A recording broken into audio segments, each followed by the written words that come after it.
The smell is what hits you first. It's not like a library or an old attic. It's distinct.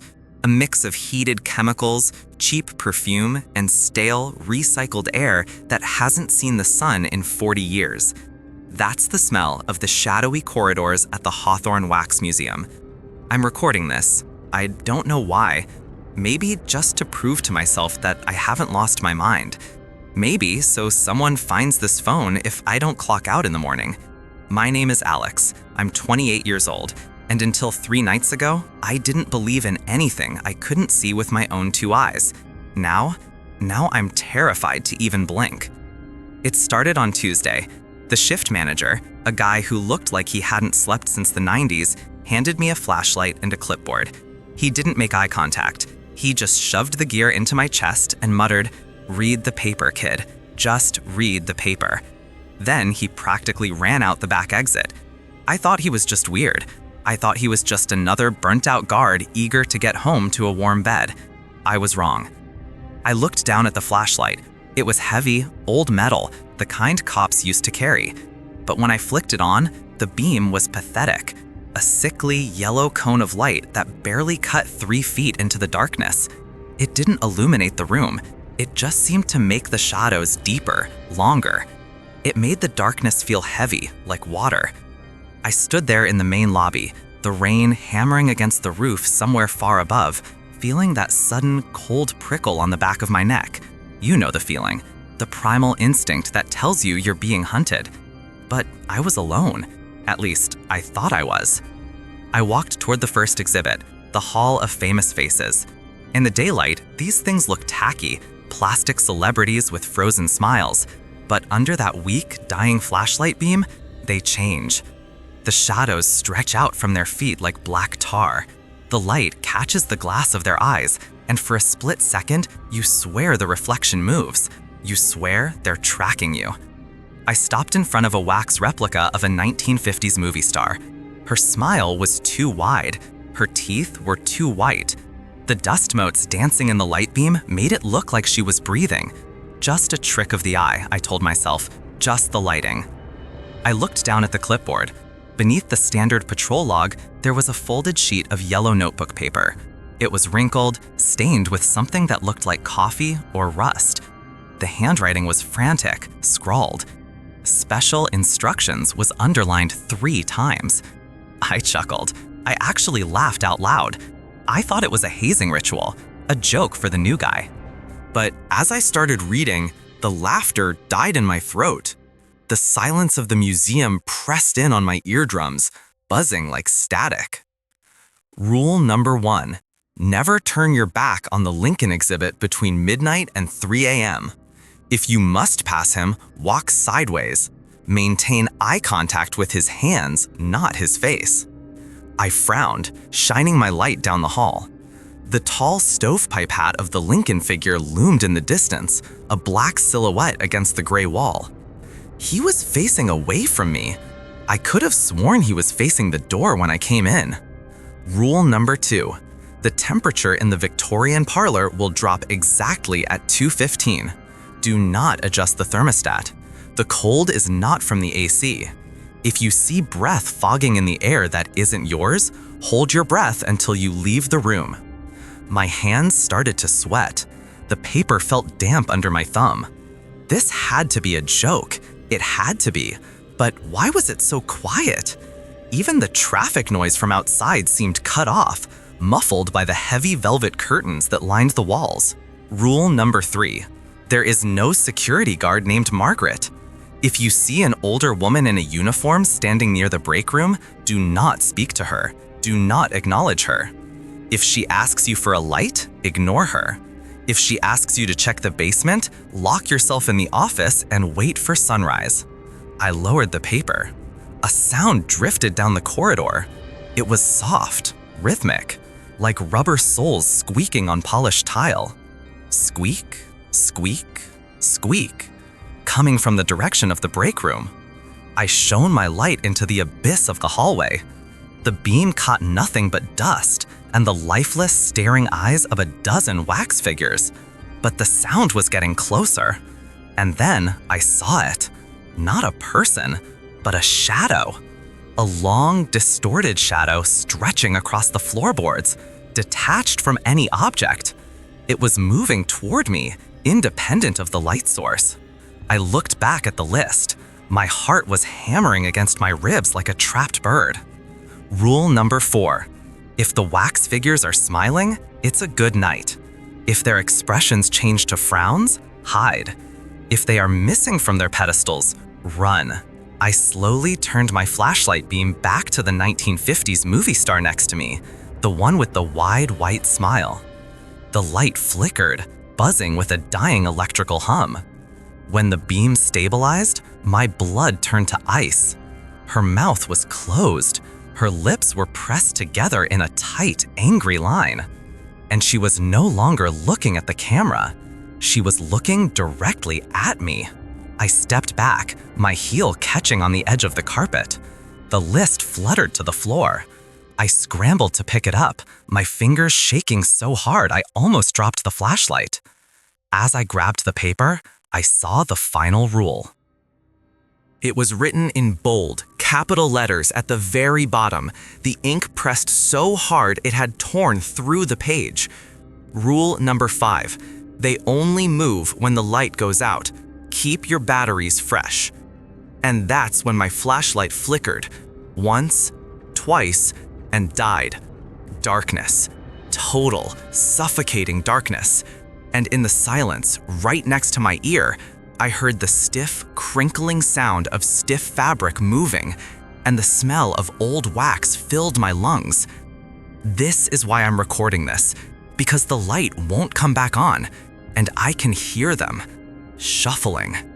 You know that specific feeling you get when you realize you are completely and utterly alone?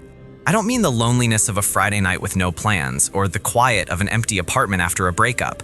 I mean the primal, biological recognition that you are the only living thing in a vast, constructed space. It hits you in the gut. It changes the way you breathe. That is the feeling I have been living with for the last 3 weeks, and honestly, I don't think it's ever going to go away. I need to get this down while my hands are steady enough to type, while the memories are still lucid and haven't been warped by the sleep deprivation. People love to say that easy money doesn't exist, but I didn't listen. I thought I had found the loophole. I thought I had found the golden ticket to fixing my credit card debt and moving out of that shoebox studio apartment I hated so much. It started the way these things always do, with a mix of desperation and insomnia. It was 3 a.m. on a Tuesday. I was doom scrolling through job boards, the blue light of my laptop stinging my tired eyes. The fan in the corner of my room was clicking rhythmically, a sound that usually drove me crazy, but that night it just faded into the background noise of my own anxiety. I had been bouncing between gig work for months, delivering food, moving furniture, doing data entry. Nothing stuck, and nothing paid enough. Then I saw it, a listing that looked almost too plain to be real. Night security, the Heritage Wax Museum. The hourly rate was nearly double what security guards usually make in this city. No experience required. Immediate start. I remember pausing, my cursor hovering over the link. Usually when something looks too good to be true, it's a scam. I expected them to ask for my bank details or tell me I needed to pay for a uniform up front. But the application was simple: name, age, availability. I hit submit, closed the laptop, and finally passed out. I didn't expect a callback. I certainly didn't expect a callback at 8 a.m. the very next morning. The voice on the other end was smooth, professional, almost soothing. A man named Mr. Henderson. He didn't ask about my resume or my lack of security experience. He just asked if I was comfortable with silence. That was his exact phrasing. "Are you comfortable with silence, Alex?" I told him I was. I told him I preferred it. The interview was a formality. The museum itself is located on the edge of town, right where the urban sprawl starts to thin out into wooded areas and industrial parks. It's an old Victorian-style building that looks like it was transplanted from another century. Red brick, high-arched windows, and overgrown ivy clawing its way up the sides. In the daylight, under the flat gray sky of a rainy afternoon, it looked dignified. Maybe a little sad, but dignified. I parked my beat-up sedan in the empty lot and walked up the stone steps, trying to smooth out the wrinkles in my shirt. The air smelled like rain on hot asphalt and damp earth. It felt normal. It felt like a job. Mr. Henderson met me in the lobby. He was an older guy, well-dressed, with a smile that didn't quite reach his eyes. Not in a malicious way, just in a tired, corporate way. He shook my hand, and his grip was dry and papery. The lobby was grand, with a high ceiling and a massive chandelier that looked like it hadn't been dusted in a decade. But what caught my attention immediately were the figures. Even in the lobby, they had them. A wax replica of a 1920s flapper girl stood near the ticket booth, frozen in mid-laugh, a chaotic contrast to the silence of the room. He walked me through the main halls. The museum was divided into eras and themes. The Hall of Presidents, the Hollywood Golden Age, the Chamber of Horrors, which he skipped over quickly, saying it was under renovation, and the local history wing. I've been to wax museums before. Usually they look cheesy. The skin is too shiny, the poses are stiff, but these were different. The craftsmanship was unnerving. The skin had texture, pores, imperfections. The eyes were made of glass, but they caught the ambient light in a way that suggested depth. As we walked past a replica of Mark Twain, I could have sworn the figure was holding its breath, just waiting for us to leave the room so it could exhale. Henderson did most of the talking. He explained the shift, 10 p.m. to 6 a.m. I would be the only one in the building. The cleaning crew came in at 7 a.m. and the day staff arrived at 9. For 8 hours, it would just be me and the figures. My duties were simple: monitor the security cameras from the office, do a physical patrol of the floor every hour, and ensure the climate control systems were functioning. Wax is temperamental, he said. Too hot and they soften, too cold and they become brittle. We can't have our investments falling apart.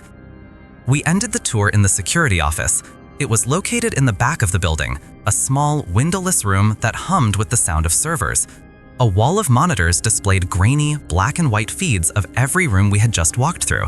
It felt safe in there, enclosed, a bunker against the outside world. Henderson handed me a set of heavy brass keys and a thick binder. "This is the standard operating procedure," he said, tapping the binder. "Emergency contacts, fire exits, that sort of thing. And inside the front cover, you'll find the specific protocols for the night shift. Read them, memorize them." We take our rules very seriously here, Alex. I nodded, eager to wrap this up and secure the paycheck. I signed the contract, which included a very aggressive non-disclosure agreement, and he handed me my uniform, a gray button-up and black slacks.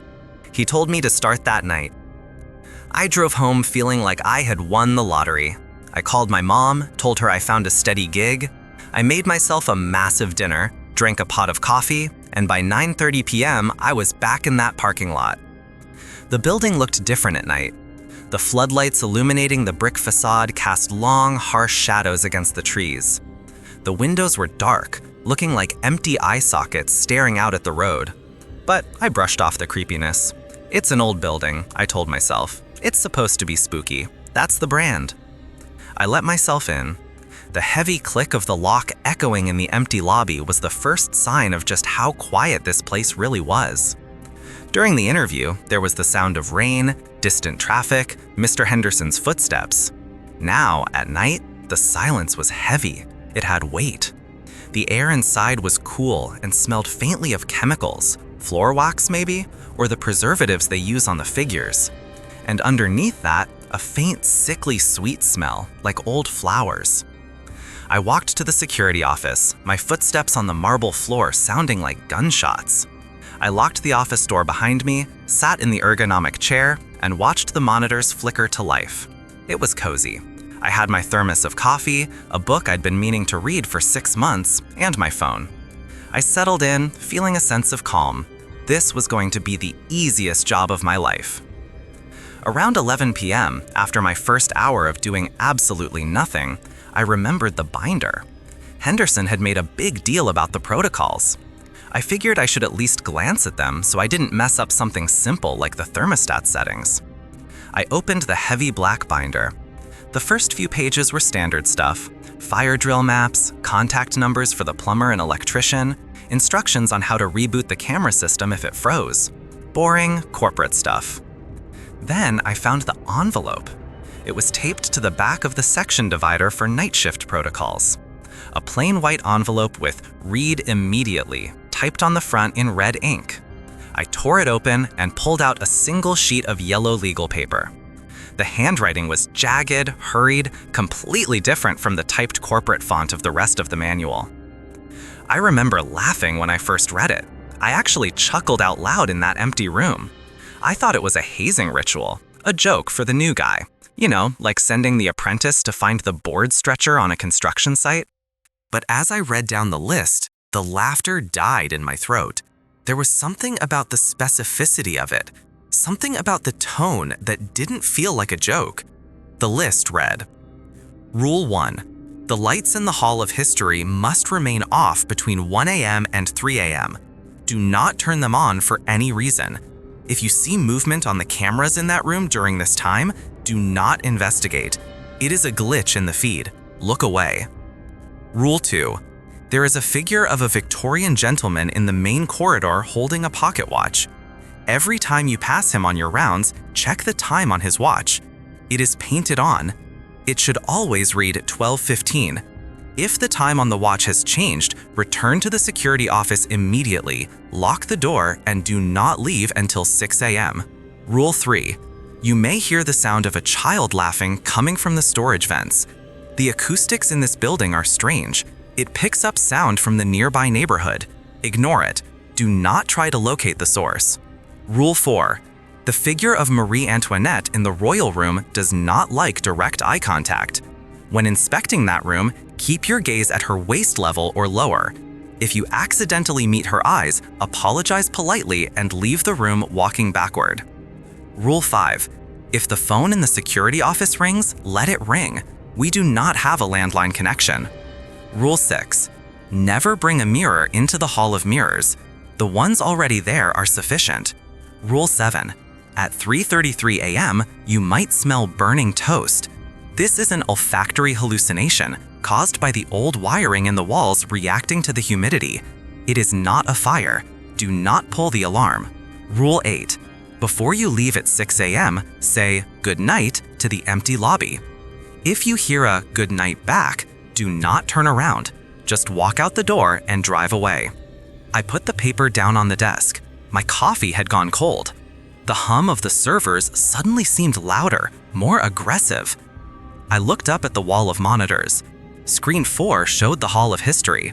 It was pitch black, just like the rule said it should be. Screen 7 showed the royal room. Marie Antoinette was standing there, stiff and regal, her painted eyes staring straight into the camera lens. I felt a prickle of sweat on the back of my neck. "Come on, Alex," I whispered to myself. My voice sounded thin and weak in the small room. It's a prank. It's a stupid prank to scare the minimum wage guard. Henderson probably wrote this himself while laughing with his buddies. But I couldn't shake the feeling. You know how your body reacts to danger before your brain does. The hair on my arms was standing up. My stomach felt tight. I tried to rationalize it. The glitch in the Hall of History was probably just shadows from cars passing by outside. The burning toast was probably exactly what they said, old wiring. The no eye contact rule was just psychological priming to make me spooked. I decided to prove it to myself. I needed to do my first round anyway. It was midnight. I grabbed my flashlight, the heavy maglite kind that doubles as a club, and stood up. My legs felt heavy. I unlocked the office door and stepped out into the hallway. The air was colder now, much colder than when I had arrived. I zipped up my jacket. The silence was absolute. No traffic noise, no wind, just the settling groans of the old building. Creak, pop, wood expanding and contracting. Normal sounds. I walked down the corridor toward the lobby, the beam of my flashlight cutting through the gloom. The dust motes danced in the light, swirling in patterns that seemed almost deliberate.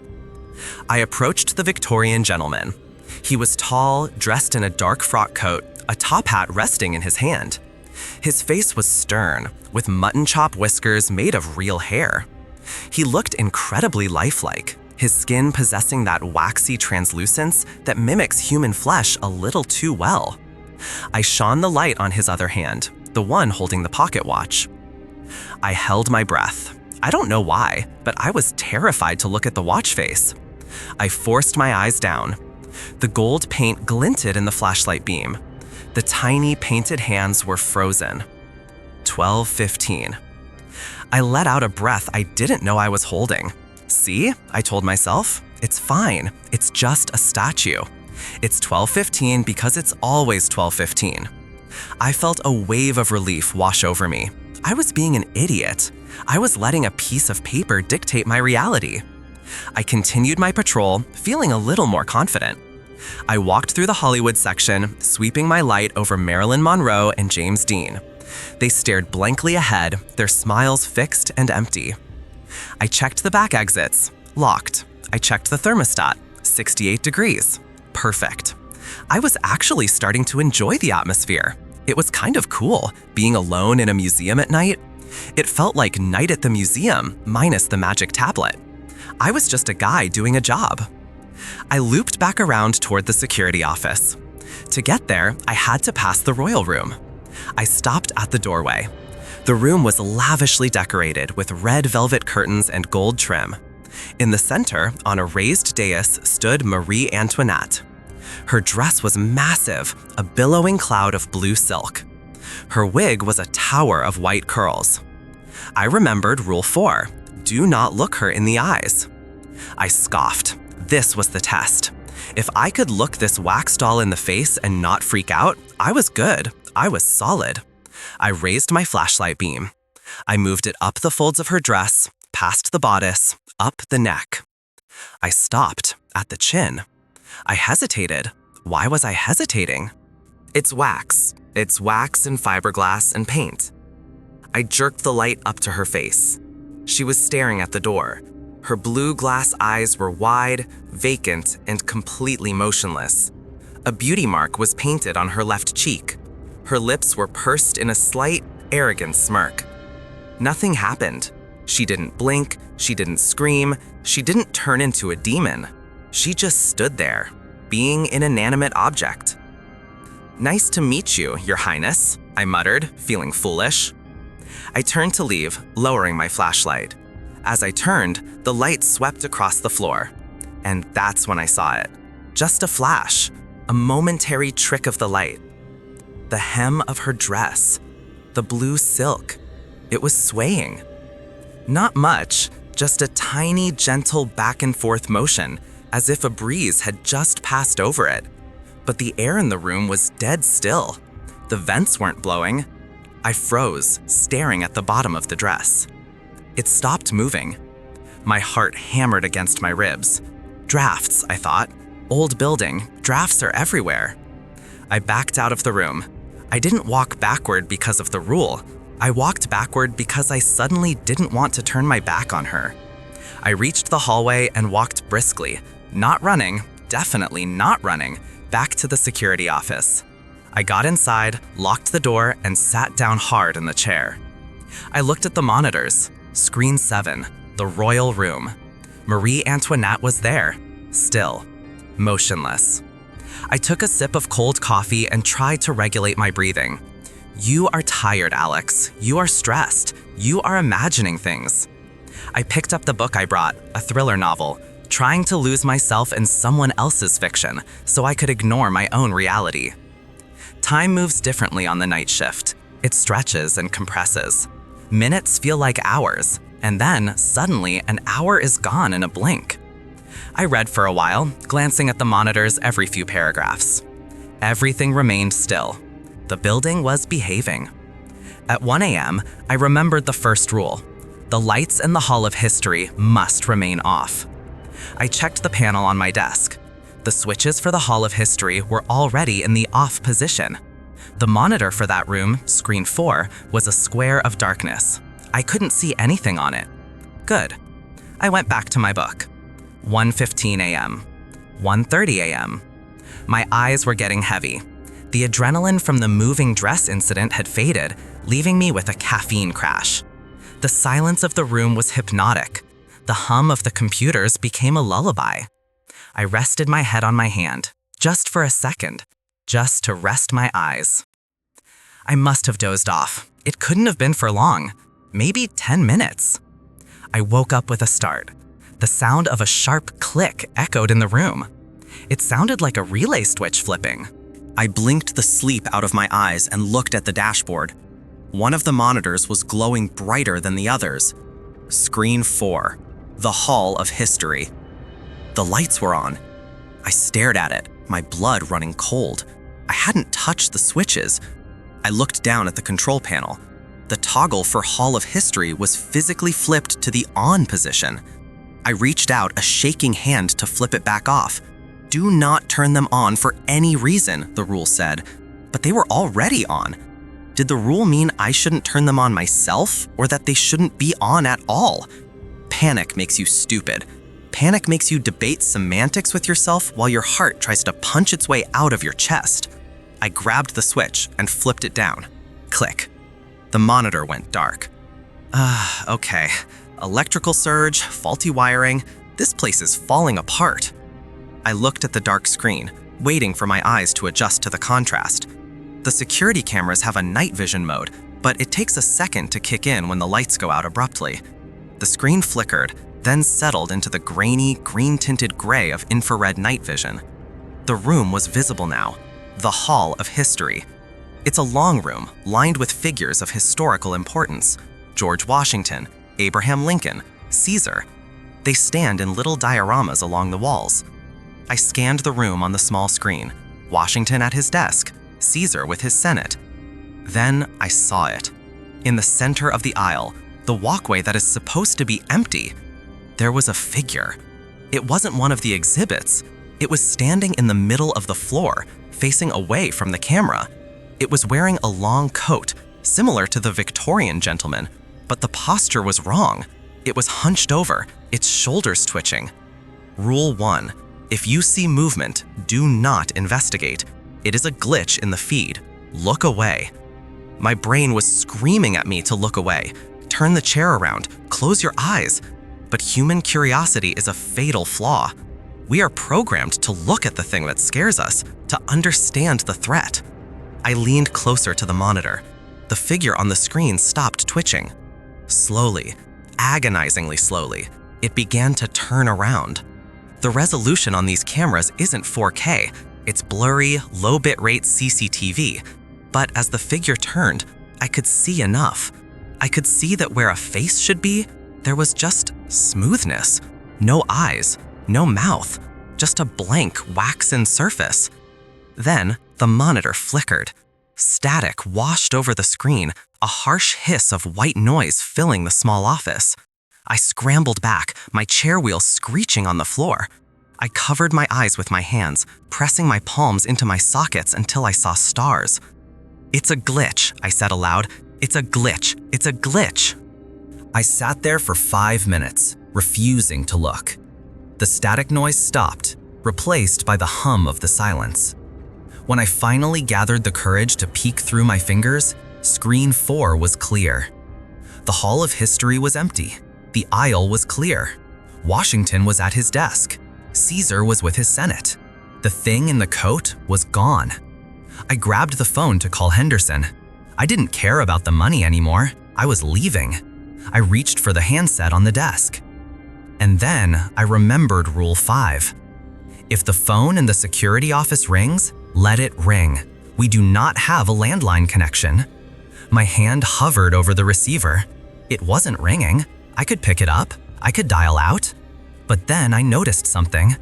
The cord connecting the phone to the wall jack, it was severed, cut clean through. It had been dangling there the whole time, and I hadn't noticed. I dropped the handset as if it were red hot. I was trapped. I couldn't leave the office. Rule 2 said if the watch changes, lock the door. I hadn't checked the watch again, but I wasn't taking chances. I was going to sit in this chair until 6 a.m. I was going to stare at the floor. I wasn't going to look at the monitors. But the night had other plans. Because that's when I heard it. It started faint, barely audible over the HVAC system. A rhythmic, scratching sound, like fingernails on wood. Scritch, scritch. It was coming from the hallway, right outside the heavy metal door of the security office. I held my breath, my eyes fixed on the door handle. Scritch, scritch. Then a voice, soft, muffled by the thickness of the door. Alex? It sounded like Mr. Henderson. Alex? Open up. I forgot my keys. I almost stood up. Relief flooded me. Henderson? He came back. Maybe he checks on the new guys. I stood up and took a step toward the door. Then I stopped. The voice, it was Henderson's pitch, Henderson's cadence, but the tone was flat, monotone, like a recording being played back. Alex, open up. I forgot my keys. The spacing between the words was identical, artificial. And then I remembered the time. I looked at my wrist. 2:15 a.m. Who comes back to work at 2:15 a.m.? I stayed silent. I backed away from the door. Alex, the voice said again, but this time the pitch shifted mid-word. It went deep, guttural, vibrating the doorframe. All Lex. I didn't answer. I didn't breathe. The scratching stopped. The voice stopped. Silence returned. But the atmosphere in the room had changed. It felt pressurized, heavy. I sat back down, my eyes darting between the door and the monitors. That's when I noticed screen 7 again, the royal room. Marie Antoinette was gone. The dais was empty. The blue dress, the white wig, gone. I frantically scanned the other screens. Hall of Presidents? Clear. Lobby? Clear. Then I saw screen 9, the corridor just outside the security office. The camera angle points down the hallway, facing the door I was currently locked behind. On the screen, I saw the door, my door, and standing right in front of it, pressing its face against the metal, was Marie Antoinette. But her face wasn't wax anymore. It was moving. Her mouth was opening and closing, chewing the air. And her eyes were looking up, not at the door. She was looking up at the security camera. She knew I was watching. She raised a stiff waxen hand and waved, a jerky, mechanical motion. Then she reached for the door handle. On the monitor, I saw her hand grasp the lever. In the room with me, I saw the physical door handle begin to slowly turn. You know, looking back on it, I should have known something was wrong the moment I walked into the lobby. It wasn't the building itself that set me off. It was an old, repurposed theater downtown, one of those places with high vaulted ceilings and velvet ropes that smell like decades of dust and floor wax. It was dignified, quiet, but it was the manager, Mr. Henderson, who gave me the first real pause. I'd only met the guy once before during the interview, which had lasted all of 5 minutes.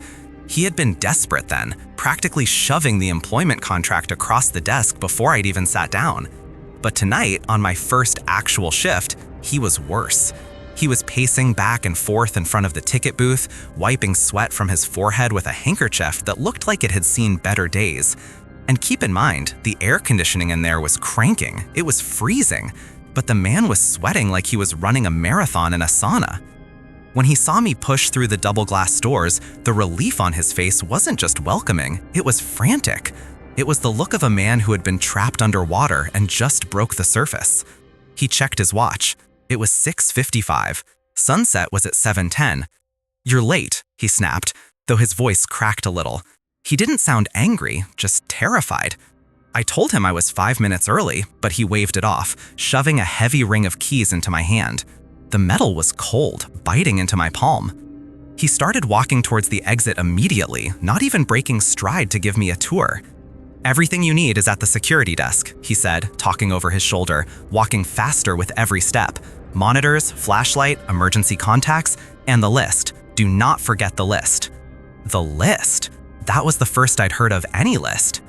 He pushed open the door to the street, letting in a blast of humid city air and the noise of traffic. It felt like a different world out there, safe, loud, normal. He paused for half a second, one foot on the sidewalk, one foot still in the museum, and he looked back at me. For a moment, I thought he was going to apologize, or maybe give me a warning. His eyes darted past me, looking into the dim depths of the main hall where the exhibit started. He shuddered, visibly shuddered. Just don't let the battery die on your flashlight, Alex, and read the note on the desk. Read it before the sun goes down completely. And then he was gone. I mean, literally gone. He sprinted down the sidewalk towards the subway station like the building was on fire. The heavy glass door swung shut, the latch clicking into place with a finality that echoed through the empty lobby. So, there I was. Alone. I chuckled to myself. It was a nervous sound, bouncing off the marble floors. I figured the guy was just high-strung. Maybe he had a hot date. Maybe he owed money to the wrong people. I didn't care. I was getting paid $18 an hour to sit in a chair and play games on my phone. I was a night owl anyway. This was supposed to be the easiest job in the world. I turned away from the door and looked into the museum. Because it was a converted theater, the layout was long and narrow. The security desk was situated right at the entrance to the main exhibit floor, positioned so you could see straight down the center aisle. The Hall of Legends, they called it. The lighting in there was peculiar. It was that time of day where the artificial lights hadn't fully kicked in yet, but the natural light was failing. There were these high, narrow windows near the ceiling, remnants of the old theater architecture. Beams of dying sunlight, dusty and golden, were cutting across the room at sharp angles. It was quiet. Not the quiet of a library where you feel the presence of other people reading. This was a dead, hollow quiet, the kind of silence that feels heavy, like pressure in your ears. I walked over to the security desk. It was a semicircle of dark wood, elevated slightly on a platform. I tossed my backpack onto the chair and looked at the monitors. There were 12 screens, cycling through static-filled feeds of the different zones: the Wild West, the French Revolution, the Roaring Twenties, the Horror Chamber. And right there, taped to the center of the desk, was a piece of yellow legal pad paper. It wasn't typed, it was handwritten in jagged, frantic cursive. The pen had pressed so hard into the paper that it had torn through in a few places. It was titled, Operational Protocols and Anomaly Management. I snorted. Anomaly management. Fancy words for janitorial duties, I assumed. I picked up the paper. My thumb brushed against the ink. It felt fresh. Rule 1. The Grand Hall lights must remain off between 2 a.m. and 3 a.m. Do not use your flashlight during this time. Sit in the dark. Rule 2. The wax figure of Abraham Lincoln in the presidential suite is an antique. It is fragile. If you see it standing on the wrong side of the podium, do not approach it. Lock the suite door and wait until 4 a.m. to check again. Rule 3. Do not make eye contact with the Victorian mourners in the 19th century exhibit. If you accidentally meet their gaze, apologize out loud. Rule 4. If you hear laughter coming from the saloon, check the thermostat.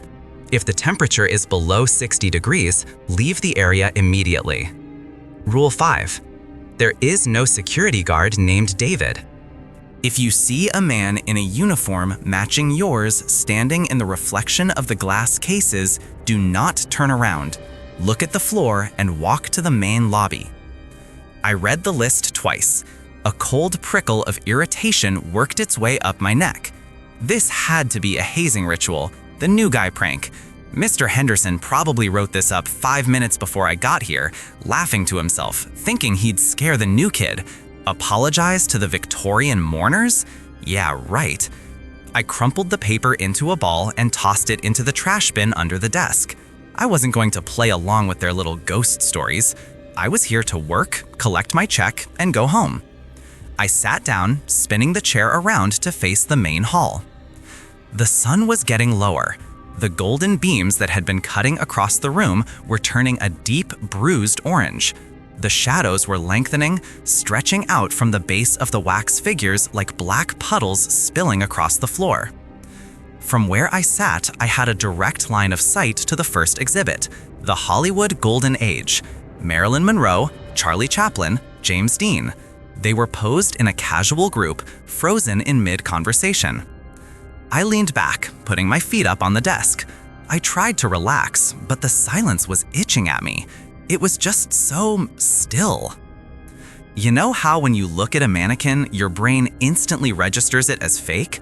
It's the skin tone, the lack of pores, the way the clothes hang just a little too stiffly. You don't feel anything. But these figures, they were high quality, expensive. In the fading light, the wax took on a strange translucence. It looked like actual skin. The orange sunset hitting Marilyn's face gave her a flush, a warmth that shouldn't have been there.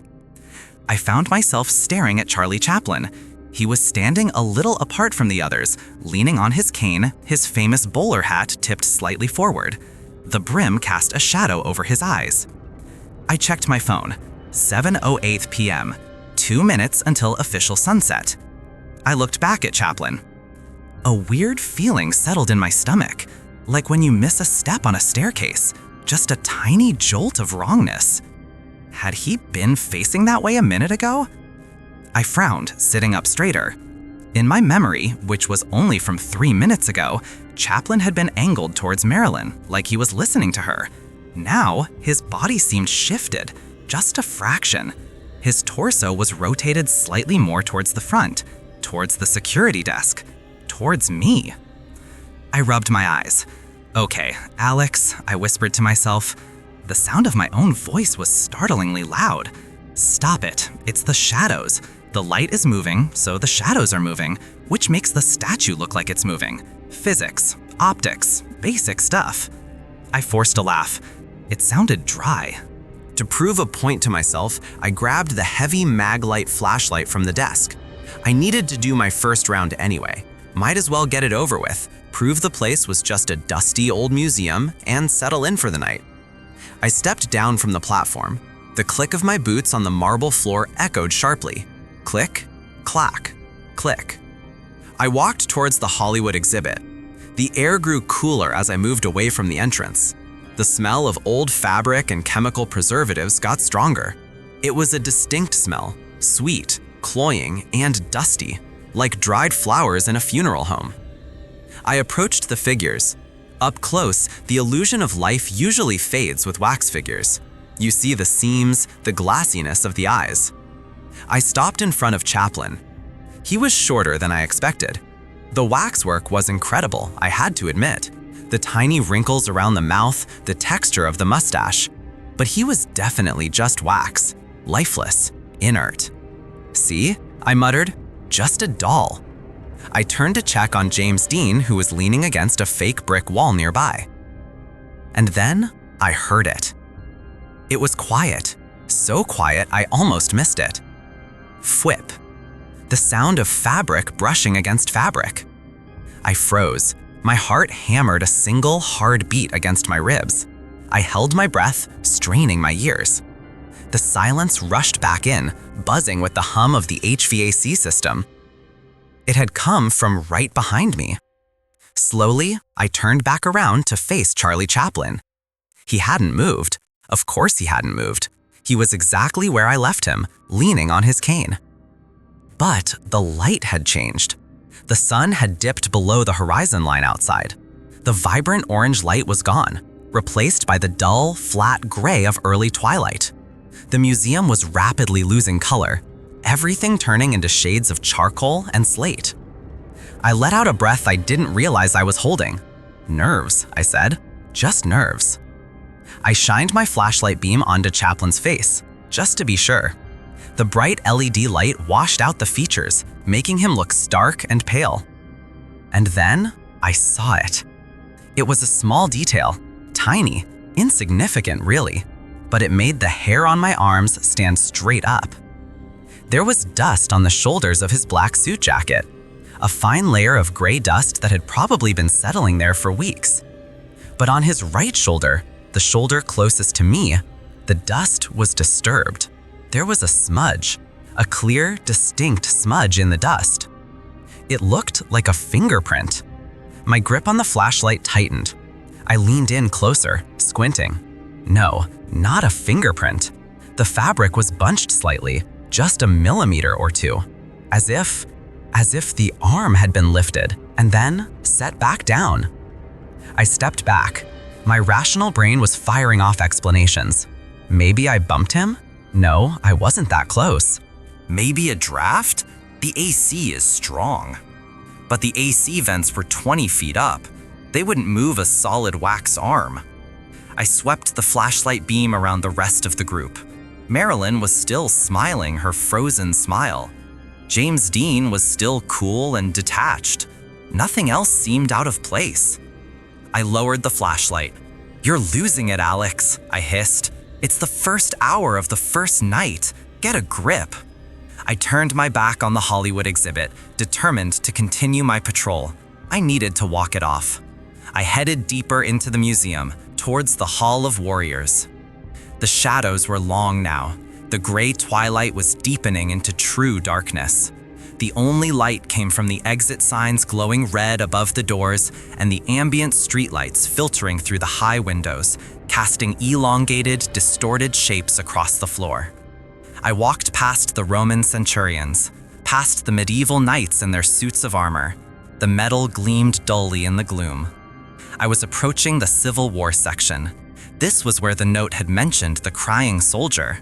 I remembered the rule. If you see the Civil War soldier crying, wipe it away immediately. I scoffed, but I couldn't help but slow down as I neared the display. It was a campfire scene. 3 soldiers sitting on logs around a fake fire that flickered with orange LED lights. One was cleaning a musket, one was bandaging his leg, and the third one was reading a letter. I stopped at the velvet rope. I shined my light on the third soldier, the one with the letter. He was young. The sculptor had done a good job capturing a look of exhaustion and sorrow. His head was bowed, reading the wax paper in his hands. I looked at his face. His cheeks were dry. His eyes were glass, staring eternally at the letter. "No crying," I said, feeling a little bolder. "See? Henderson is full of it." I was about to turn away when the temperature dropped. It wasn't a gradual cooling, it was instant. It felt like walking into a walk-in freezer. The sweat on the back of my neck turned to ice. The air grew heavy, dense. I shivered violently. I looked up, checking for an AC vent directly above me. There was nothing but darkness and the steel rafters of the old theater ceiling. I looked back down at the soldier. A bead of liquid. It was forming at the corner of his left eye. I blinked. I wiped my own eyes, thinking it was a trick of the flashlight beam reflecting off the glass eyeball. But the bead grew. It was thick and viscous. It pooled at the corner of the wax eyelid, shimmering in the faint light of the fake campfire. Then gravity took over. The drop rolled down the wax cheek, leaving a dark, wet trail through the layer of artificial grime painted onto the soldier's face. My breath hitched in my throat. I stood there, paralyzed, my boots rooted to the floor. This wasn't possible.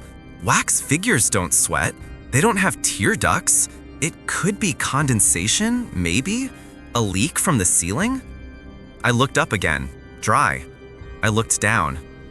A second tear was forming.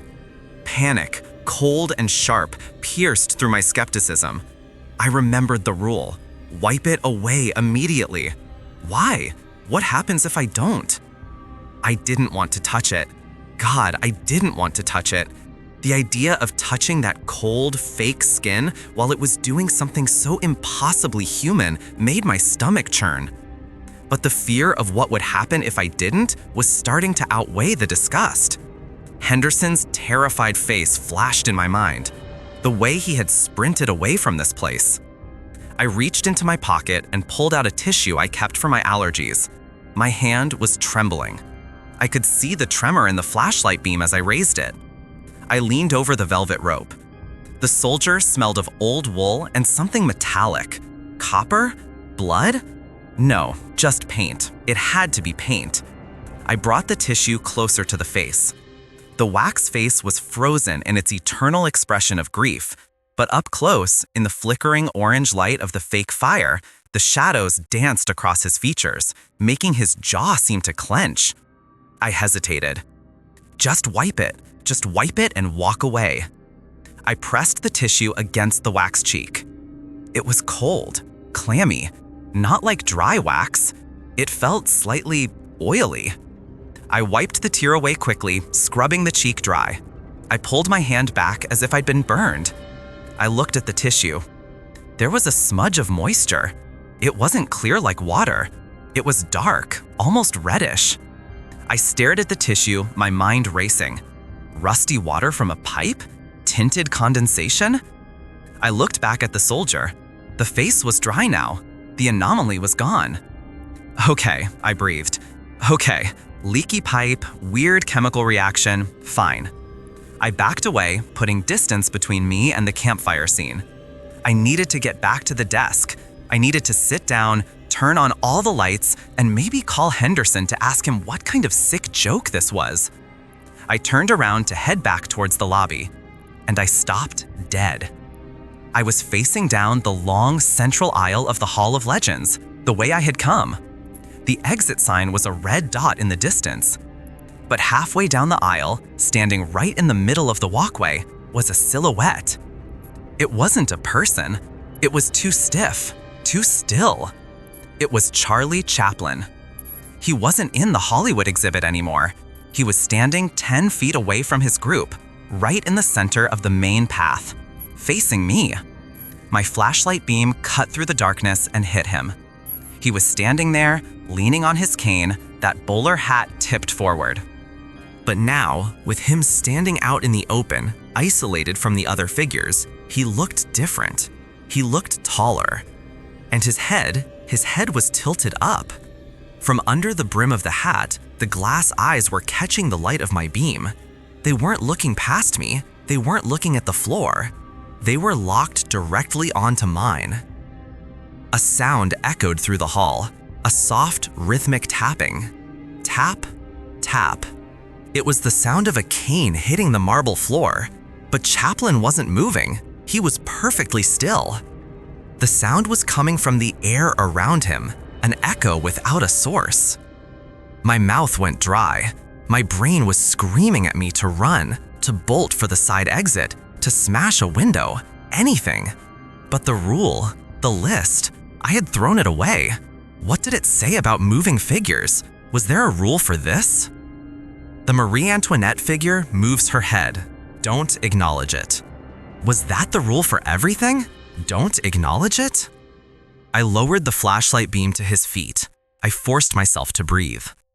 I'm imagining this, I said, loud enough to hear. He was always there. I just didn't notice him standing in the middle of the aisle when I walked past. I'm tired. The lighting is tricky. I was lying. I knew I was lying. I had walked right through that spot 3 minutes ago. I had to get back to the desk. To get back to the desk, I had to walk past him. I took a step forward. The tapping sound stopped instantly. The silence that followed was worse. It was a predatory silence, a silence that was waiting for me to make a mistake. I kept my eyes on the exit sign in the distance. I refused to look at the figure. Don't acknowledge it. Don't acknowledge it. I walked. I kept my pace steady, though every instinct was telling me to sprint. I hugged the right side of the aisle, giving the figure as wide a berth as possible. As I drew level with him, the smell hit me. It wasn't the smell of wax or old clothes anymore. It was the smell of stale cigar smoke and heavy musk cologne. A smell that was warm and organic, radiating off the figure like body heat. I didn't look. I stared straight ahead at the red exit sign. But out of the corner of my eye, in the periphery of my vision, I saw his hand. The hand resting on the cane. The fingers twitched. Just once, a quick spasmodic jerk of the index finger tapping the wood of the cane. I bit the inside of my cheek so hard I tasted cocker. I didn't stop. I didn't scream. I walked past him. I kept walking until I reached the lobby. I didn't run until I was past the threshold of the exhibit hall. I scrambled up the platform to the security desk, my breath coming in ragged gasps. I grabbed the trash bin and dumped it out onto the floor.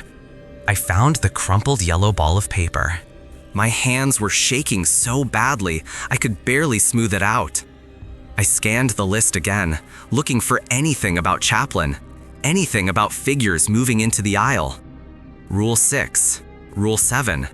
My eyes locked on Rule 9. Rule 9.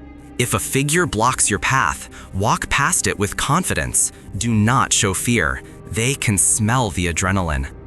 I froze. They can smell the adrenaline? I looked at the monitors. Screen 4 showed the view of the central aisle from the ceiling camera. The aisle was empty. The floor was clear. I squinted at the grainy black and white image. I could see the Hollywood exhibit in the bottom corner of the screen.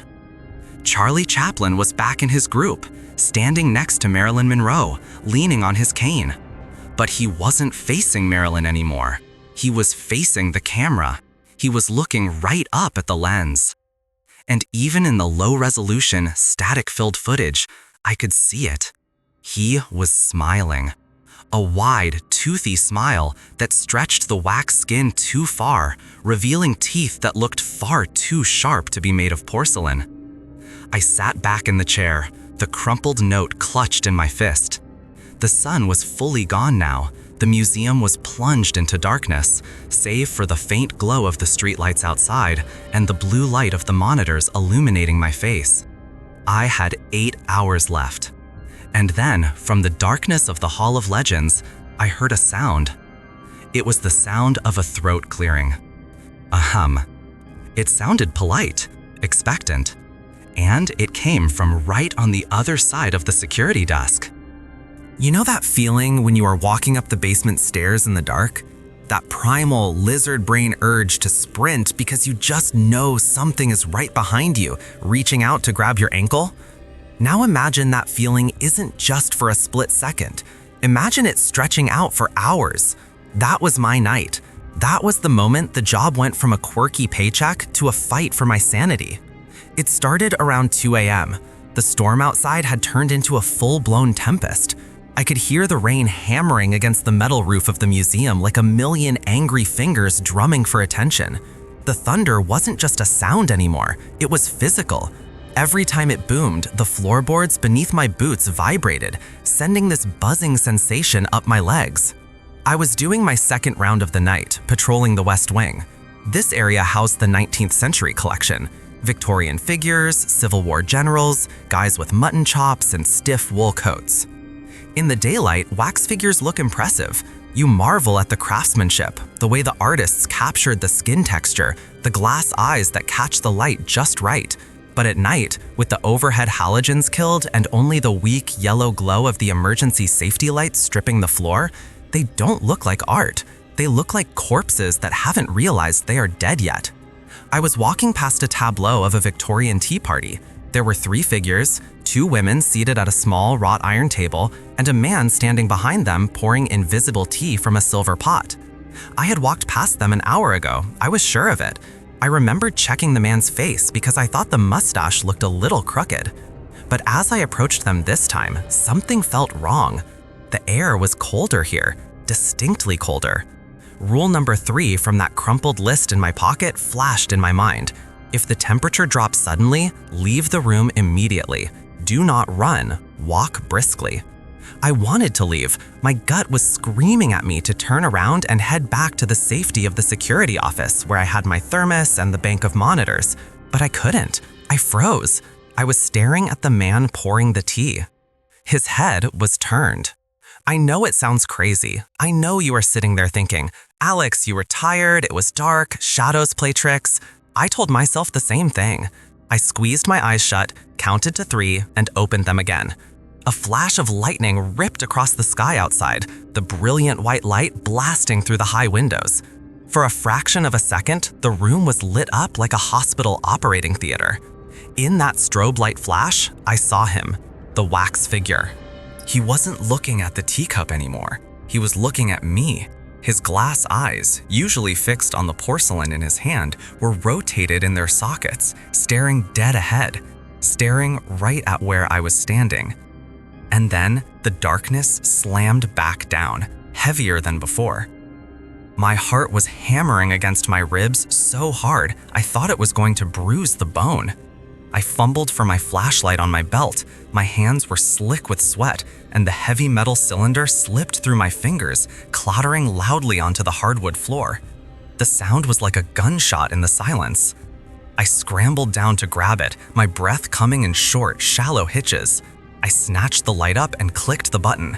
The beam cut through the gloom, shaking wildly because my hand wouldn't stop trembling. I swept the light back to the tea party. The man was looking at the teacup. I let out a breath I didn't know I was holding. A laugh bubbled up in my throat, a hysterical, jagged sound. I was losing it. It was the isolation. It was the storm. The lightning had just cast a weird shadow, that was all. I wiped the sweat from my forehead with the back of my sleeve and forced myself to stand up straight. I needed to finish the round. I needed to prove to myself that I wasn't a coward. I turned away from the Victorian exhibit and headed toward the Hall of Historical Leaders. This was a long, narrow corridor lined with famous figures from history: kings, queens, dictators, presidents. They stood on raised platforms on either side of the walkway, like a silent honor guard. This was where the lighting was the worst. The emergency lights were spaced too far apart here, leaving pools of absolute pitch blackness between the exhibits. I had to rely on my flashlight. Step, step, step. My boots squeaked on the polished floor. I tried to walk quietly, but the silence of the museum amplified everything. It felt like the building was listening to me. I passed Napoleon, I passed Henry VIII, I passed a cluster of Roman senators. Then my flashlight flickered. It wasn't a low battery dimming, it was a hard cut, off, then on, then off again. I tapped the side of the flashlight against my palm. "Come on," I whispered, "don't do this, not now." The beam stabilized, but it seemed dimmer, the light sickly and yellow. I kept walking, picking up the pace. I just wanted to get to the end of the hall and loop back to the main lobby. That is when I heard it. It was faint at first, a soft, rhythmic sound coming from behind me. Scrape, scrape, scrape. I stopped. The sound stopped. I spun around, shining my light back down the corridor. The beam illuminated the dust motes dancing in the air, the motionless faces of the wax figures, the empty floor. Nothing. I turned back around and took a step. Scrape. I froze again. My blood ran cold, turning to ice water in my veins. It sounded like something heavy being dragged, like a stiff wooden heel scraping against the varnish. I didn't turn around this time. I didn't want to know. I remembered rule number 7. If you hear footsteps behind you, do not acknowledge them. Keep walking at a steady pace until you reach a light source. I forced my legs to move. It felt like wading through molasses. Every instinct I had was screaming at me to run, to sprint, to tear through the darkness until I found a door. But I kept the pace steady. Left, right, left, right. Scrape, scrape, scrape, scrape. The sound was getting closer. It was faster than me. It was a jerky, uneven rhythm, not a human walk. It sounded like someone walking on stilts or someone whose joints didn't bend quite right. I focused on the exit sign at the far end of the hall. The red glow was my beacon. Just 50 feet, just 40 feet. The scraping was right behind me now. I could practically feel the displacement of the air. I could smell something too. It wasn't the musty smell of old clothes or dust anymore. It was the smell of heated wax, that distinct chemical scent of crayons left in a hot car. It was so strong it made me gag. 30 feet. A phone began to ring. It wasn't my phone.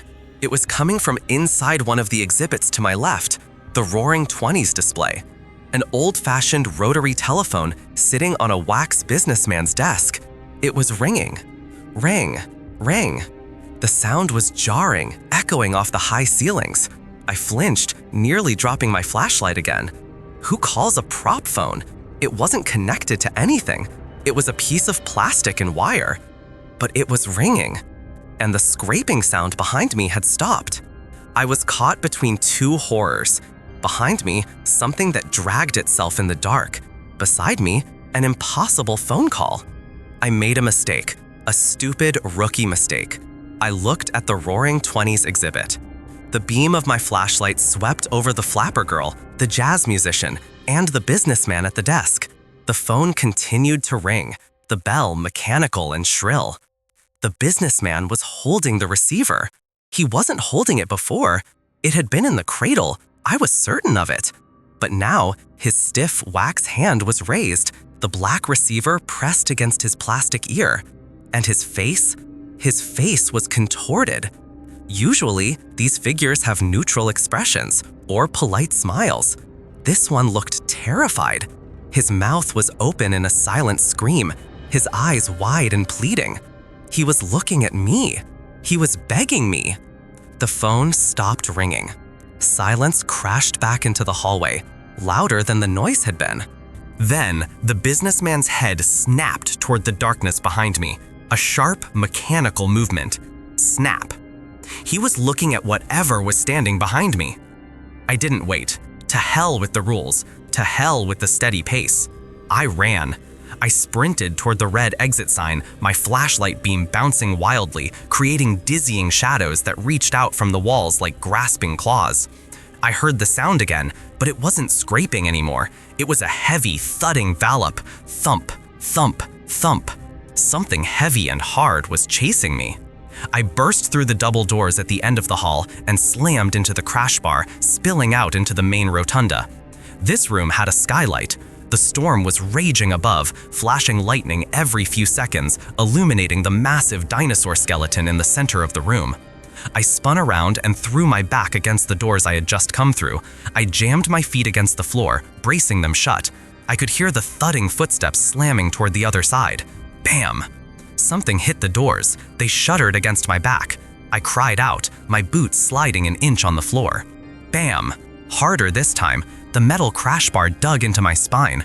I could hear the latch clicking, straining to hold. "Go away!" I screamed. "Leave me alone!"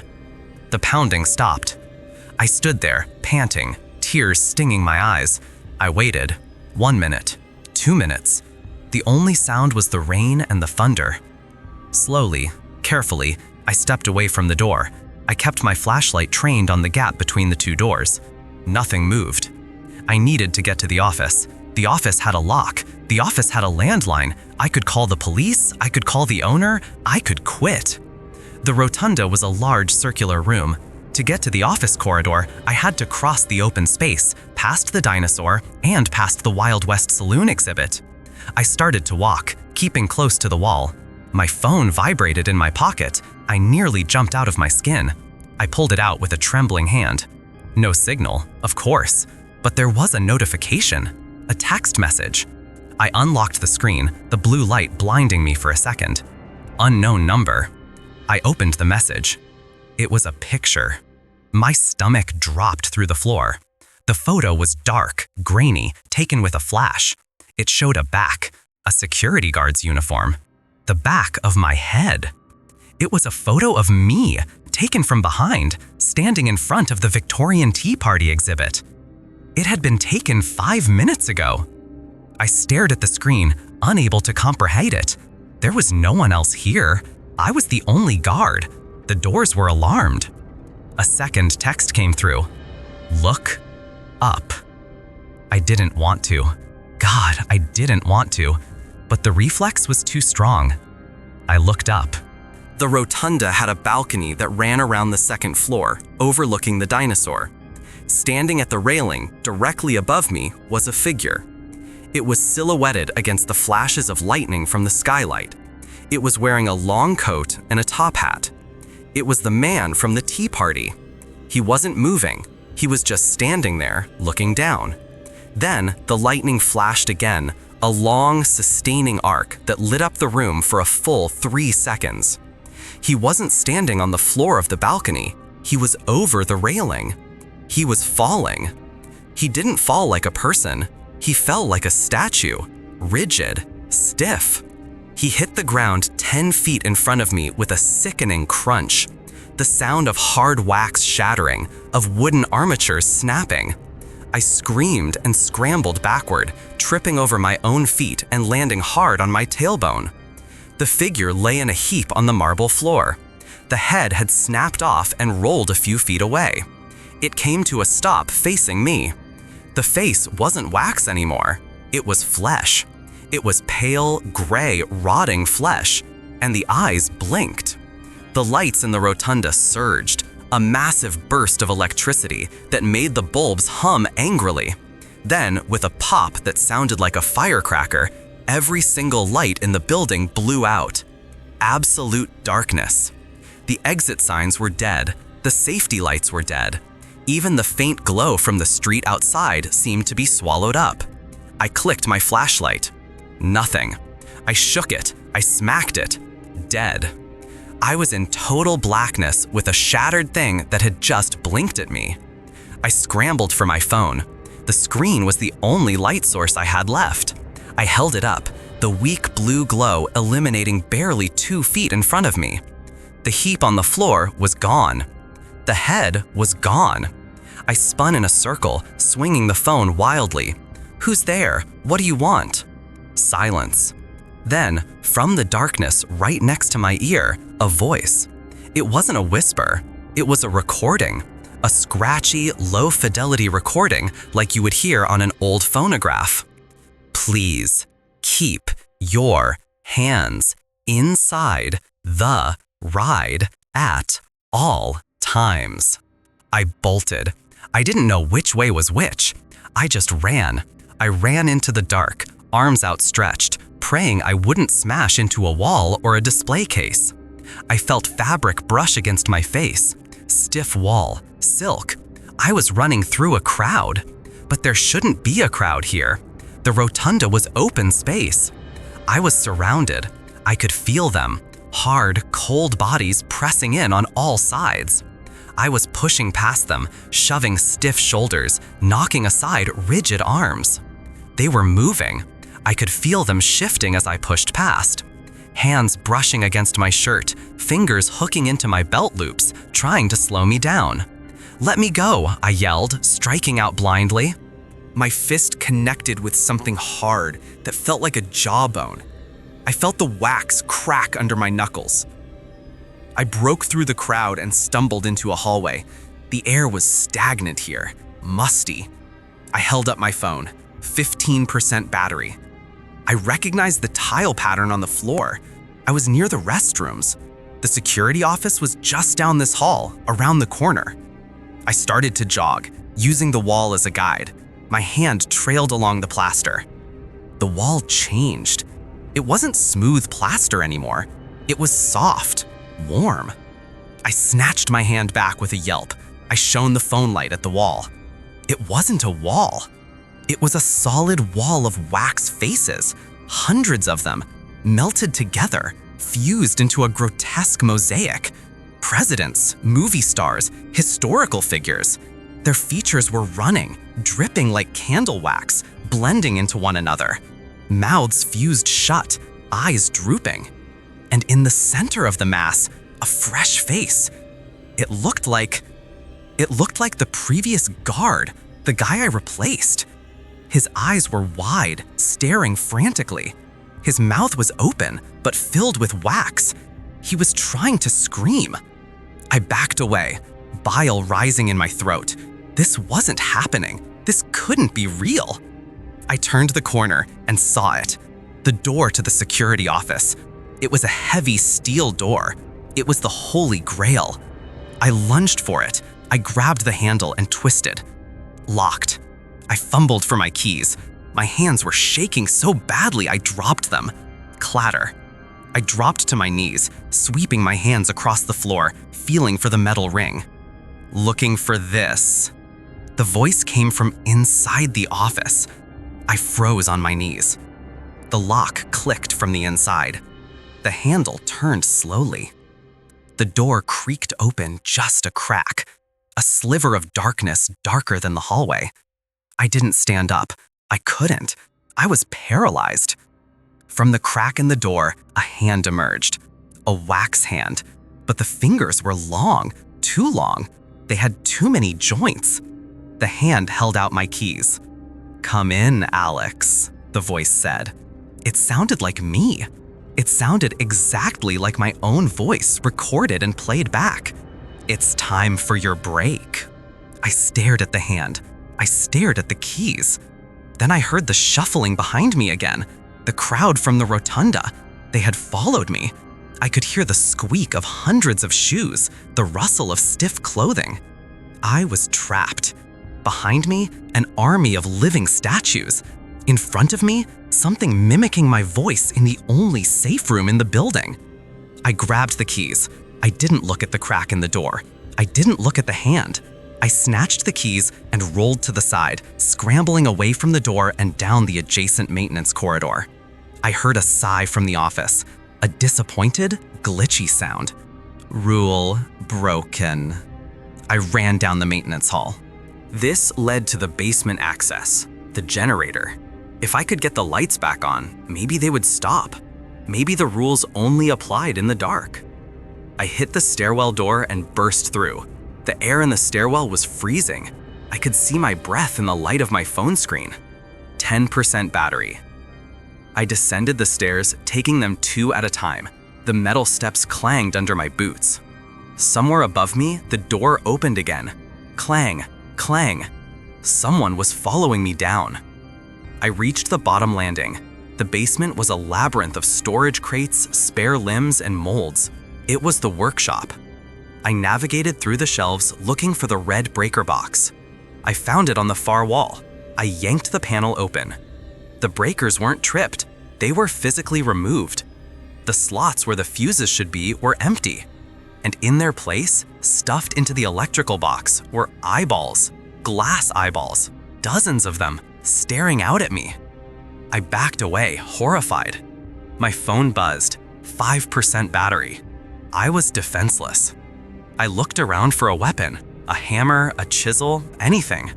I saw a workbench to my left. I moved toward it. On the bench was a head. It was a work in progress, half clay, half wax. It was me. It was a sculpture of my head. The detail was perfect. The scar on my chin, the shape of my nose, but the top of the head was open, hollowed out like a bowl.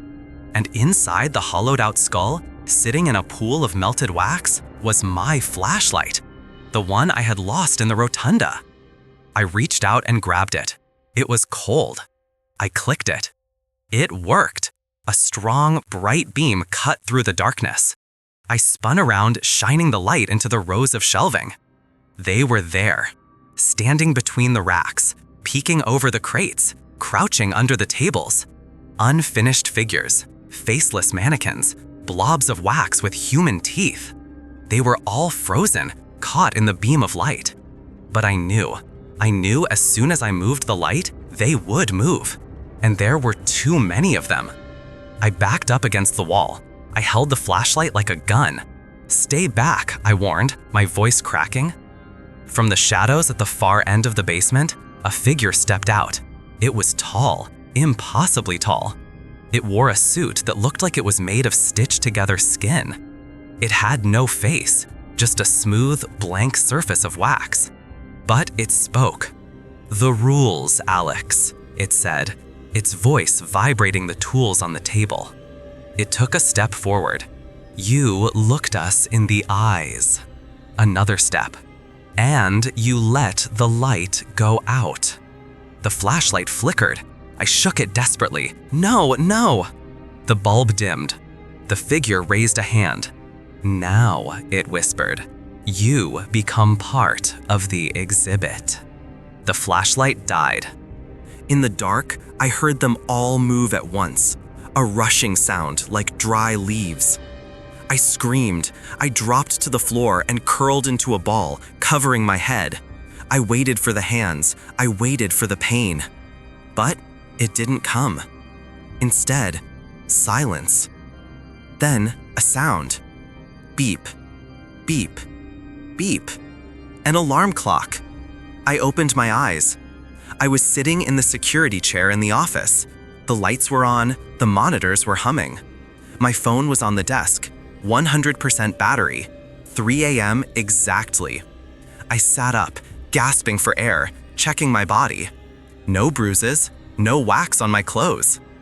It was a dream? A hallucination? I laughed. I grabbed my chest. I wheezed. Just a nightmare. Fell asleep on the job. I wiped the sweat from my face. I looked at the monitors. Camera 4, the Hall of Historical Figures. Everything looked normal. Napoleon, Lincoln. Then I saw it. In the center of the hall, on the floor, my flashlight. The one I had dropped in the dream. It was lying there on the polished wood. And standing next to it, looking directly up into the security camera lens, was the Victorian man from the Tea Party. He was holding a sign, a small handwritten sign. I leaned closer to the monitor, my blood turning to slush. The sign read, "Round 2 starts now." And then he winked. The monitors went black, and the door to my office, the one I had definitely locked, it slowly began to creak open. I have reviewed the text and found no abbreviations that need expanding, e.g. number is already written out, don't is acceptable. No typos, and punctuation appears to be used effectively to create natural pauses and dramatic effect. No emojis, special characters like markdown or hashtag or URLs were present. Here is the cleaned and formatted text. I knew I had broken the most important rule before I even heard the sound. It was a feeling, a heavy, static pressure that settled at the base of my skull, like the air in the room had suddenly become solid. Rule number 4 on the crumpled list inside my pocket was specific. It was written in bold red ink. Do not let the flashlight beam leave the floor in the Hall of Founders between 3 a.m. and 4 a.m. Keep your eyes down, keep moving. I had tried, God knows I had tried, but the noise, that wet, sticky sound of something peeling itself off the linoleum had startled me. It was a reflex. I jerked my hand up. The beam of my heavy mag light sliced through the darkness, cutting a stark white cone through the dust motes, and for a split second, it landed squarely on the face of the wax figure at the end of the corridor. It was the figure of the executioner from the medieval exhibit, a tall, imposing thing with a hood. But when the light hit it, the hood wasn't covering a blank waxen face anymore. The jaw was unhinged, drooping, not like broken machinery, but like taffy that had been left in the sun too long. And the eyes weren't glass. They were wet. They reflected the light back at me with a biological sheen that shouldn't exist in a museum. I snapped the light back to the floor, my heart hammering against my ribs like a trapped bird. My breath hitched in my throat, coming out in shallow, ragged gasps. Just keep walking, Alex. Just keep walking. The rules say if you acknowledge them, they acknowledge you. If I pretended I hadn't seen it, maybe the logic of this nightmare place would hold together. Maybe. But then, the hum started. It began as a low vibration in the soles of my boots, a deep electrical thrumming that made my teeth ache. Then came the pop. High above me, the main overhead halogen bulbs, which were supposed to stay off, surged with a blinding intensity for a fraction of a second before blowing out completely. The sound was like a gunshot in the silence. Darkness swallowed the hallway, absolute and suffocating. I clicked my flashlight. Nothing. I clicked it again, panic rising in my chest like bile. The reliable, heavy-duty tactical light was dead. I shook it, smacking it against my palm. Rule number 7, always carry backup batteries. I fumbled for my belt, my fingers trembling so badly I could barely unsnap the pouch. That's when the emergency strobe kicked in. It wasn't a steady safety light. It was a chaotic, disorienting strobe, flashing at irregular intervals. Flash, darkness, flash, darkness. It turned the long, cavernous hall of founders into a stuttering flipbook of terror. Flash. The corridor was empty. The executioner was standing on his podium 50 feet away. Darkness. I heard the sound again. Slap, slap. Slap. Wet, heavy footsteps, like someone walking in mud. Flash. The executioner was off the podium. He was in the middle of the aisle. His posture had changed. He wasn't standing rigid anymore. He was hunched over, his arms hanging low, knuckles grazing the floor. The wax on his face looked like it was boiling, bubbling under the surface. Darkness. I scrambled backward, my boots squeaking on the polished floor. I dropped the batteries. They clattered away into the void, the sound echoing like falling coins.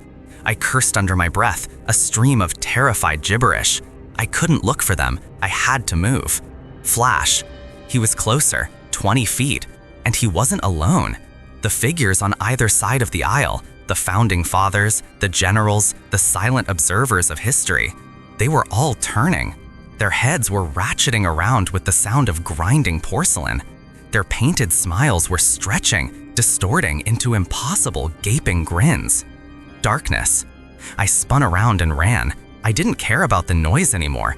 I didn't care about the dignity of the job or the paycheck or the skepticism of my friends. I just wanted to get to the security office. I needed a door. I needed a lock. The strobe light made running a nauseating challenge. The world was a series of frozen images. One moment I was sprinting into a black void. The next, I was blinded by a harsh white flare that showed me the distorted shadows stretching out in front of me like grasping claws. I felt like I was running on a treadmill, the walls elongating, the exit sign glowing a faint, mocking red in the distance that never seemed to get closer.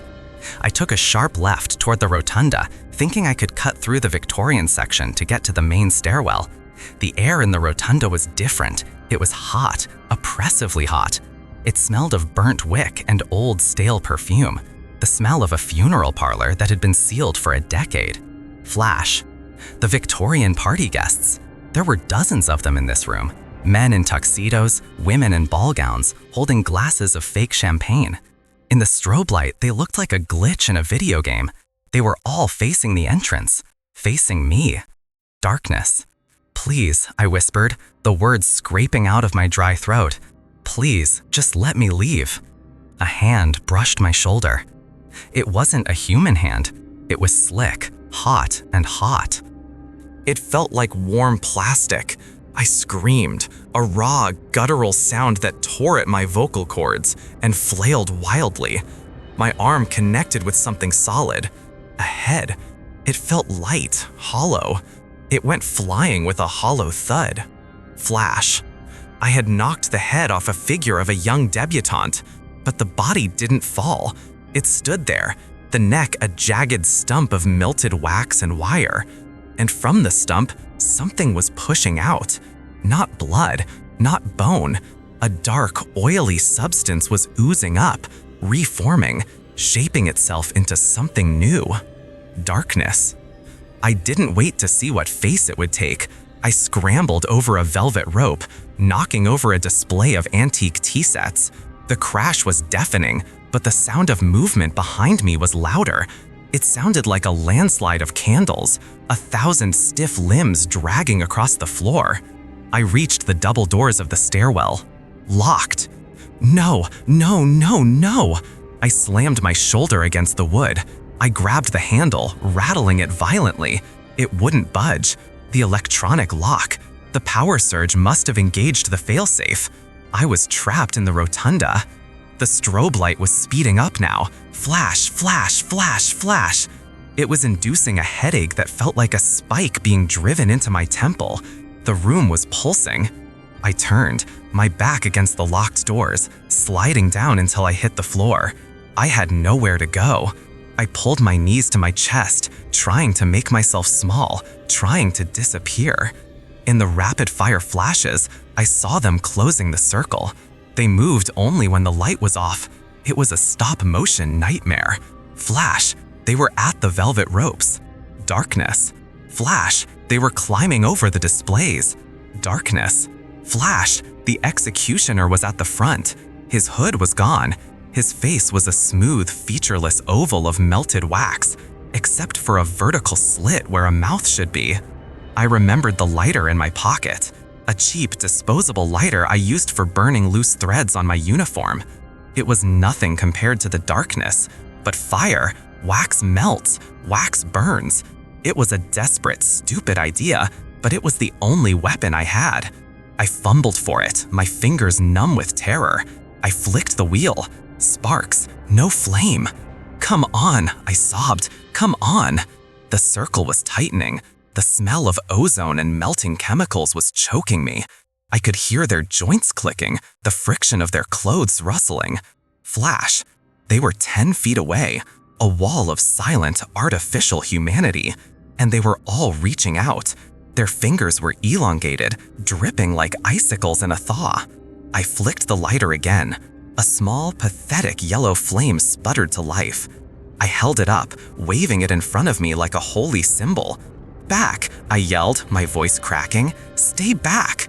For a second, the movement stopped. The flame cast long, dancing shadows that warred with the strobe light.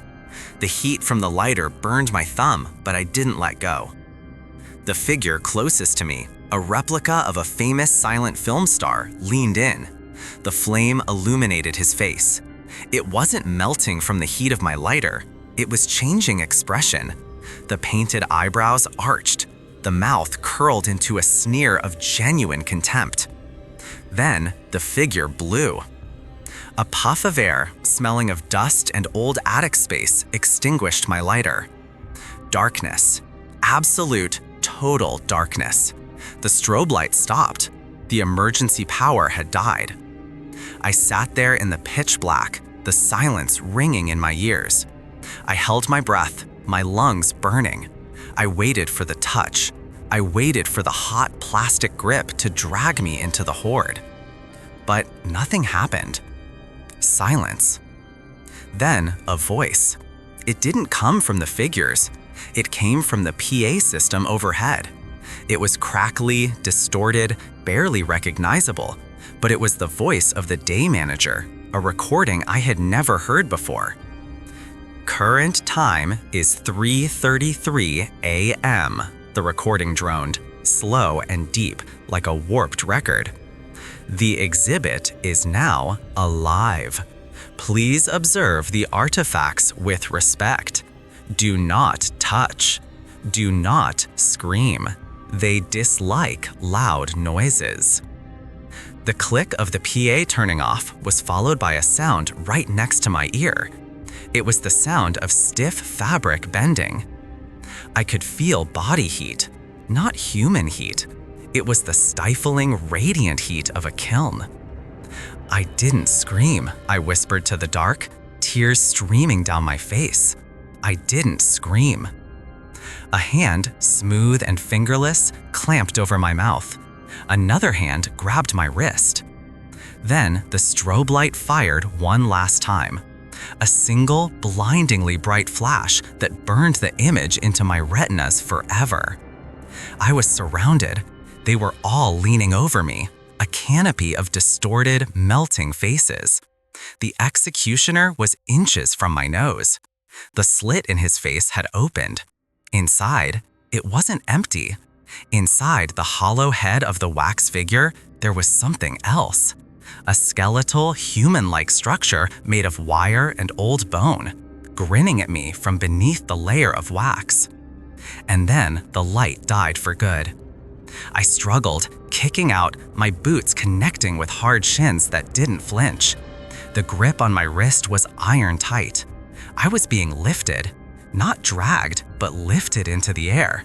I was weightless for a moment, suspended in the void by a dozen plastic hands. They were carrying me. I tried to remember the rules. Rule 10. If caught, go limp. Play dead. Pretend you are one of them. It was insanity. It was the logic of a madman. But I went limp. I let my head loll back. I stopped fighting. I forced my breathing to slow, even as my mind screamed in pure, unadulterated terror. The procession moved through the dark. I could feel the change in air pressure as we left the rotunda and entered the Hall of History. The air here was colder. They stopped. I was lowered onto a hard surface, a pedestal. I kept my eyes squeezed shut. I held my breath until my chest burned. I heard a sound that made my blood freeze, the sound of a match being struck. The smell of sulfur filled the air. Through my eyelids, I sensed a faint orange glow. "Open," a voice whispered. It wasn't a recording this time. It sounded like two pieces of sandpaper rubbing together. I didn't move. I was a statue. I was wax. I was nothing. "Open," the voice rasped again, closer this time. I could feel the heat of the flame near my cheek. I opened my eyes. The curator was standing there, or something that looked like the curator. He was holding a large antique candelabra, but his skin was too smooth, too shiny, and where his neck met his shirt collar, I could see the ridge, the seam where the mask ended. He smiled, and the wax around his mouth cracked. "You have such good structure, Alex," he whispered, bringing the candle flame closer to my face. "You will hold the pose beautifully." He reached out with his free hand. He wasn't wearing gloves. His fingers were dripping. He touched my forehead. The wax was searing hot. It wasn't skin he was touching me with. He was applying fresh wax. He was sealing me in. I realized then what the new exhibits were. I realized why the rules were so strict about head count. I realized why the night guards had such a high turnover rate, yet never seemed to file for unemployment.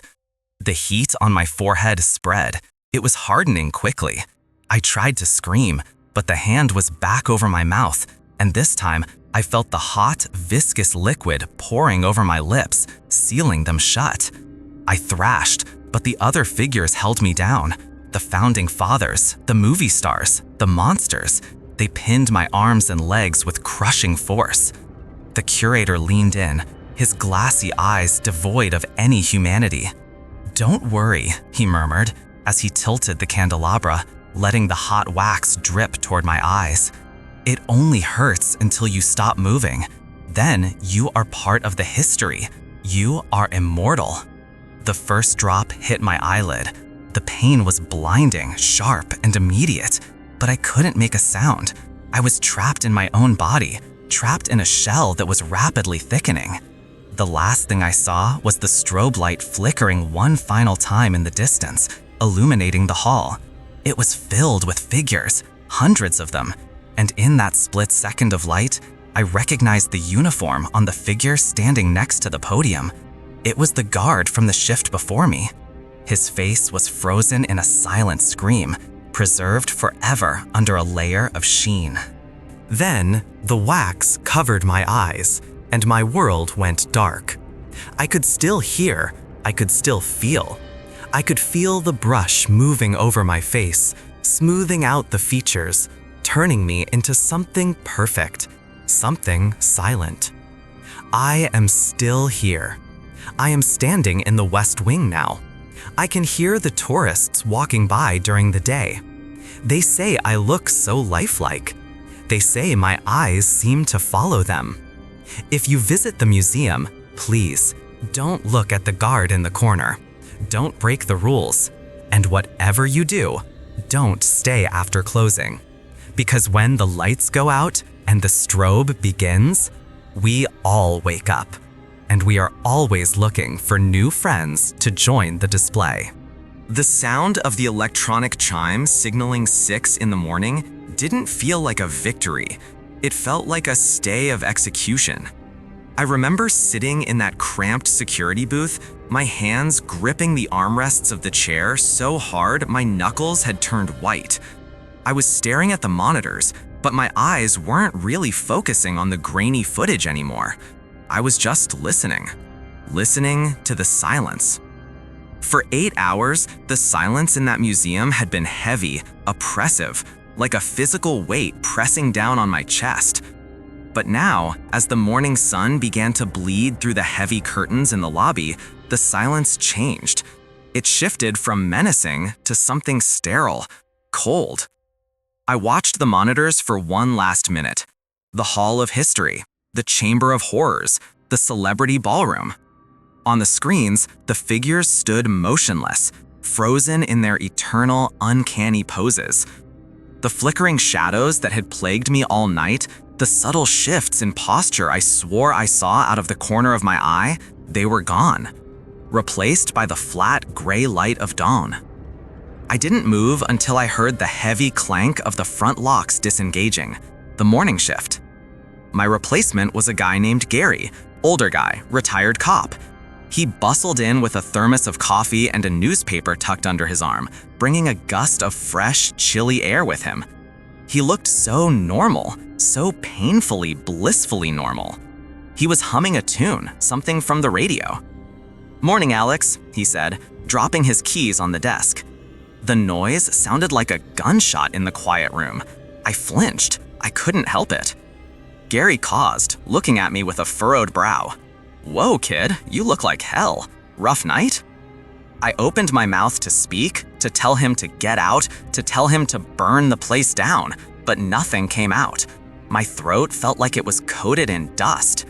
I just nodded, a jerky, mechanical motion. I stood up, my legs feeling shaky, like I'd just run a marathon. "Yeah," I finally rasped. "Something like that." I gathered my things. My backpack felt heavy. I kept glancing at the door leading to the exits, the heavy oak door with the reinforced glass. It was closed. It was just a door, but I knew what was behind it. I knew that the moment the lights went out, the rules applied. Gary was already settling into the chair, the same chair I had been terrified to leave for the last 4 hours. He spun around, taking a sip of his coffee. "Well, have a good sleep. See you tonight?" I didn't answer him. I couldn't tell him I was never coming back. I just pushed past him and shoved the front door open, stumbling out onto the sidewalk.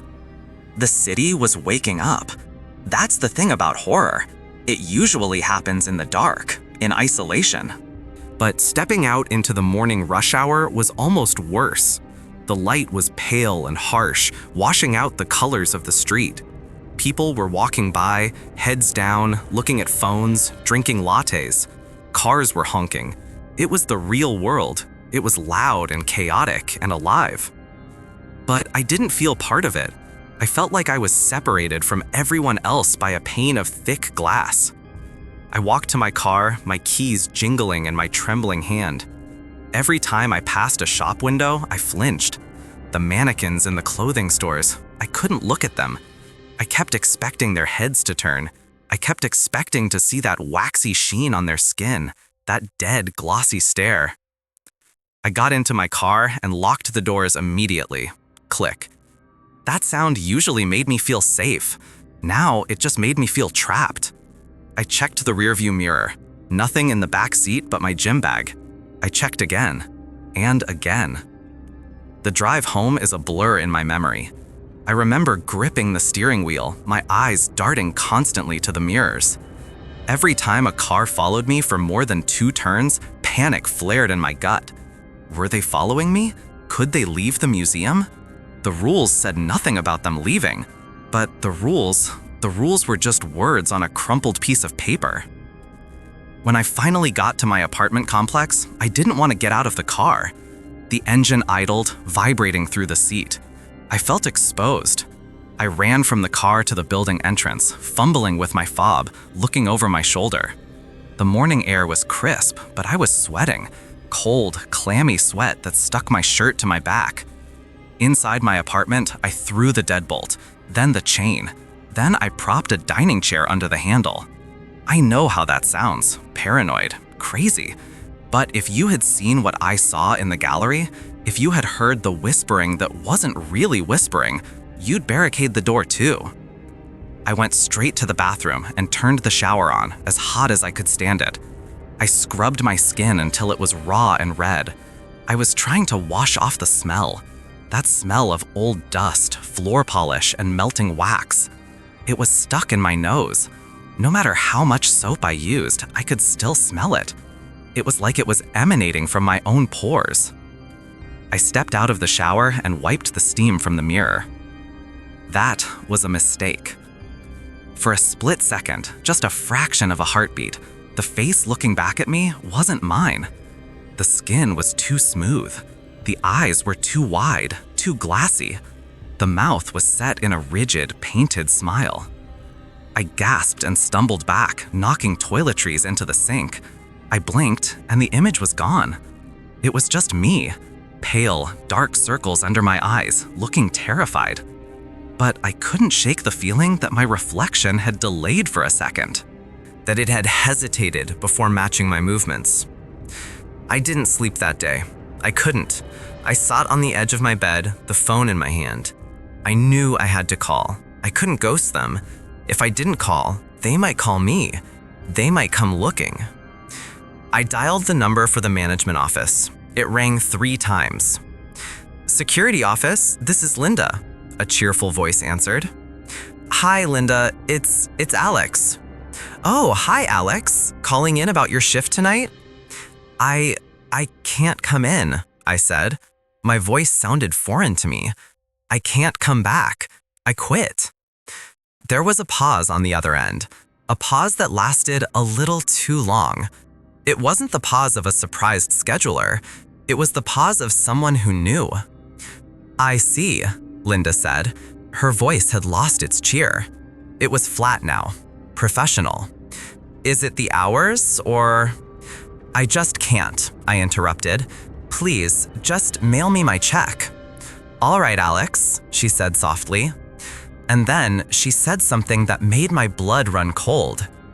"We understand. It happens. Not everyone is a good fit for the collection. Take care of yourself." She hung up.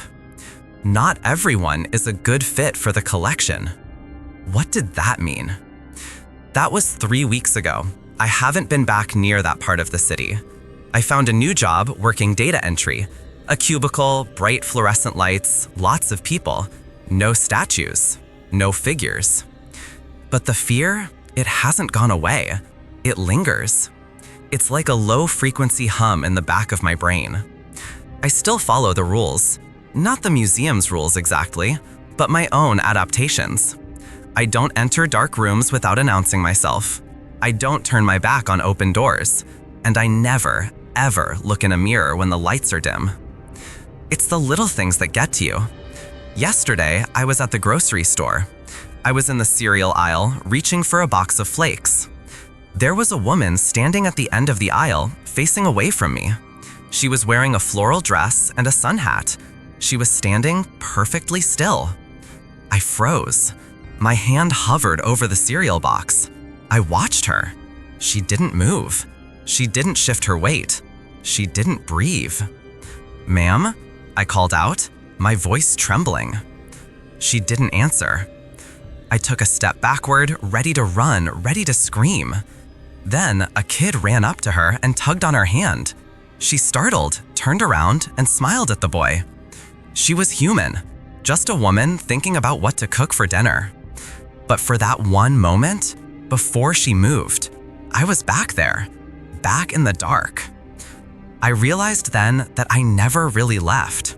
Physically, I'm here, I'm in my apartment, I'm talking to you, but a part of me is still trapped in that security booth, watching the monitors, waiting for the static to clear. And the worst part? The part that keeps me up at night, staring at the ceiling until the sun comes up? It's the thought that maybe Linda was right. Maybe I wasn't a good fit for the collection. Or maybe they just haven't finished collecting me yet. Sometimes, when I wake up in the morning, my limbs feel stiff, heavy, hard to move. My skin feels cold and smooth. And when I try to speak, it takes a few seconds for my mouth to work, as if the jaw is tight, as if the wax is hardening. I know it's psychological. I know it's trauma. That's what the therapist says. But last night, I found something on my pillowcase.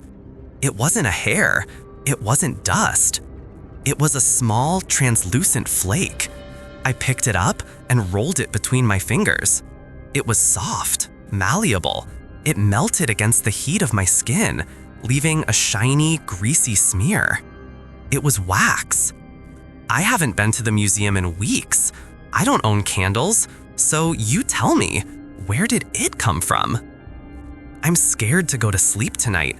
I'm scared that when I wake up, I won't be able to move at all. I'm scared that I'll just be another exhibit, frozen in a silent scream, waiting for the next guard to start his shift.